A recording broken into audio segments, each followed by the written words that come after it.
Bismillahirrahmanirrahim. وَلْتَكُنْ مِنْكُمْ أُمَّةٌ يَدْعُونَ إِلَى الْخَيْرِ وَيَأْمُرُونَ بِالْمَعْرُوفِ وَيَنْهَوْنَ عَنِ الْمُنْكَرِ. Assalamualaikum warahmatullahi wabarakatuh. Alhamdulillah,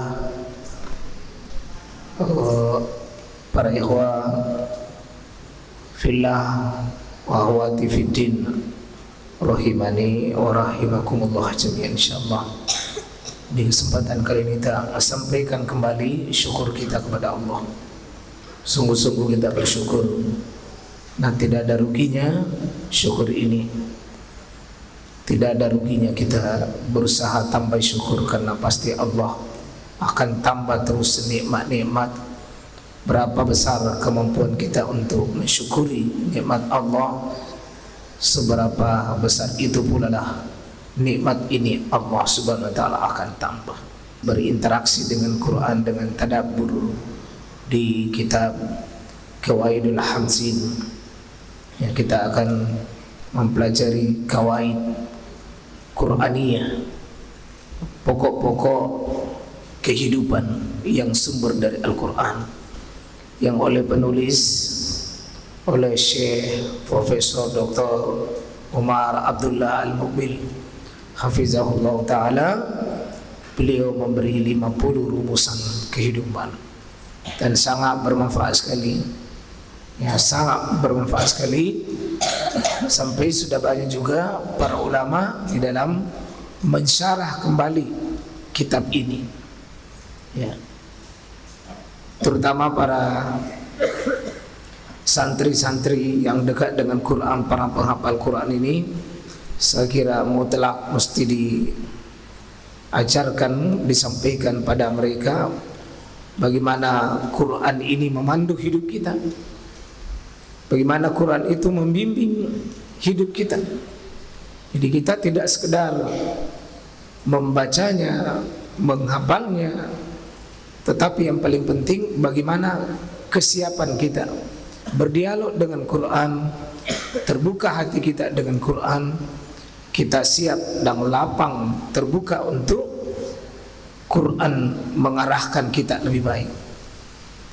Dibuatlah panduan oleh penulis kitab ini, memandu kita memilihkan 50 pokok yang namanya kawaid. Itu pokok, dia usul, dan dari pokok inilah akan muncul nanti cabang-cabang aturan yang diambil dari perkara usul. Kita sudah pelajari pokok pertama. Untuk masih ingat apa yang pertama? Wa qulu linnasi husna. Ini lebih menekankan bagaimana Quran membimbing kita berinteraksi dengan orang, khususnya bilisan. Ini betapa banyaknya manfaat kalau ini kita lulus di sini. Wa qulu linnasi husna. Ya.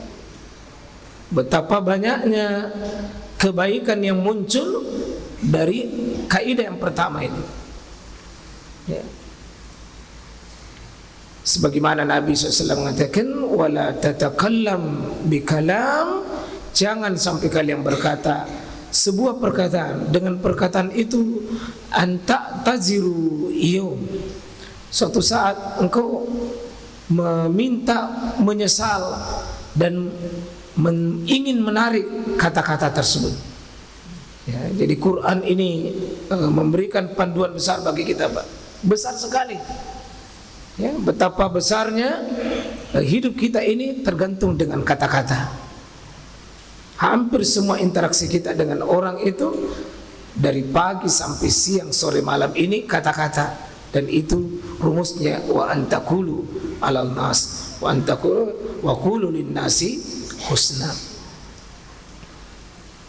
Ini hubungan manusia. Sekarang hubungan kita dengan Allah. Nah, ini bagian kedua. Bagaimana Quran membimbing hati kita dengan Allah. Nah, itu lahirlah tolong. Wa asa an takrahu syai'a wa huwa khairul lakum wa asa an tuhibbu syai'a wa huwa syarrul lakum. Kita masuk yang kedua ini. Nah, ini lebih cenderung bagaimana Quran mengarahkan hati kita untuk sama Allah itu lulus. Dalam artian wa asa an takrahu syai'a, dan bisa jadi banyak hal yang kau takrah, kamu tidak suka, kamu benci, kamu jengkel, kamu hindari, kamu lari. Ya, syai'a, sesuatu itu banyak. Ya.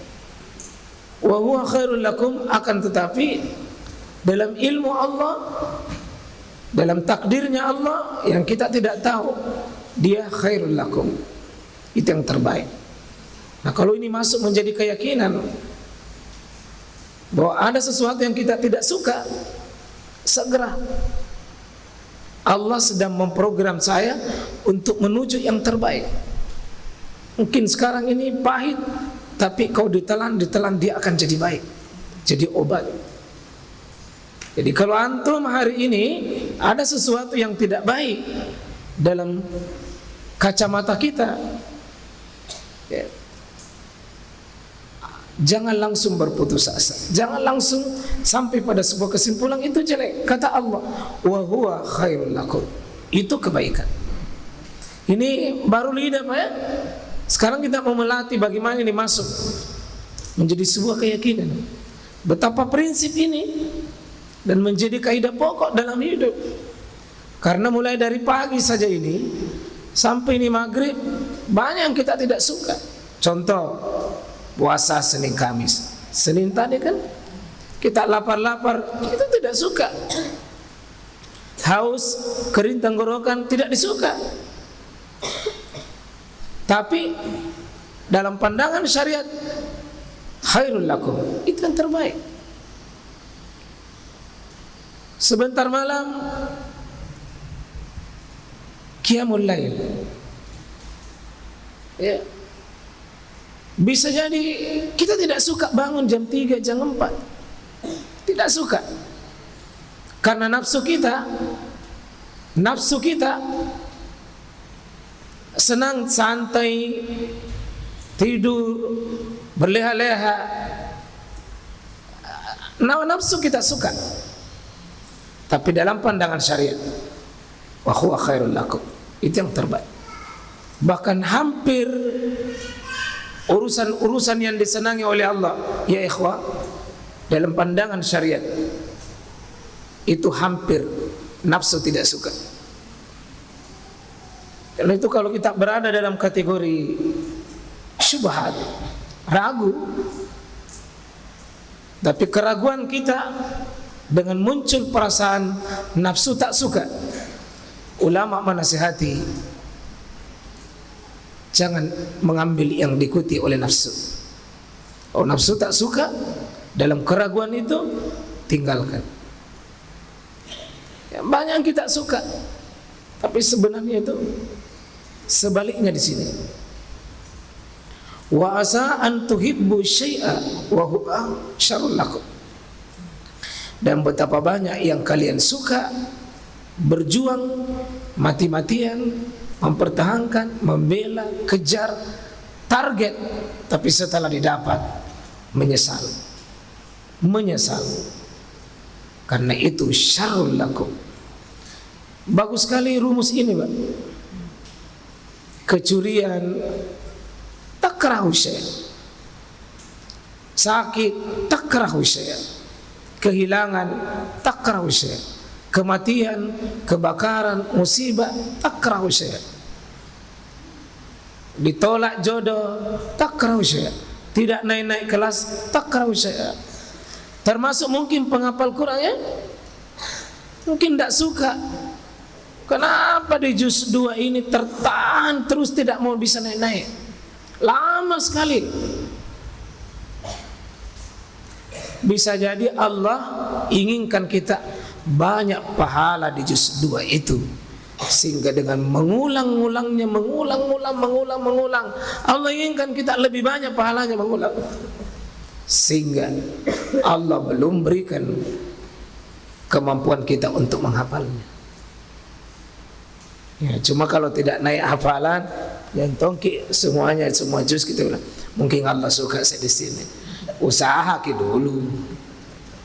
Ya, usaha dulu. Setelah usaha ya baru kita. Ya, dan tidak ada orang beriman itu sudah serahkan urusannya sama Allah. Dia tidak gampang protes sama Allah. Kenapa? Karena orang beriman itu kullu amrahu khair, seluruh urusannya khair, baik. Dan di situ ajabal mukmin, di situ ajaibnya kedudukan kelas orang beriman. Dan walaisa zalika illal mu'min, dan tidak akan terjadi hal yang begitu kecuali pada kelasnya orang beriman. Semuanya baik, Pak. Tidak ada yang jelek. Dikasih yang dia tidak suka, ujungnya baik. Dikasih yang dia suka, ya, dia tetap berprasangka baik. Wallahu ya'lam wa antum la ta'lam. Di sini kita bisa ambil, ini sumbernya di surah Al-Baqarah 216. Itu penutupnya itu penting itu. Wallahu ya'lam, dia Allah paling tahu. Wa antum la ta'lam, sedangkan kalian tidak tahu.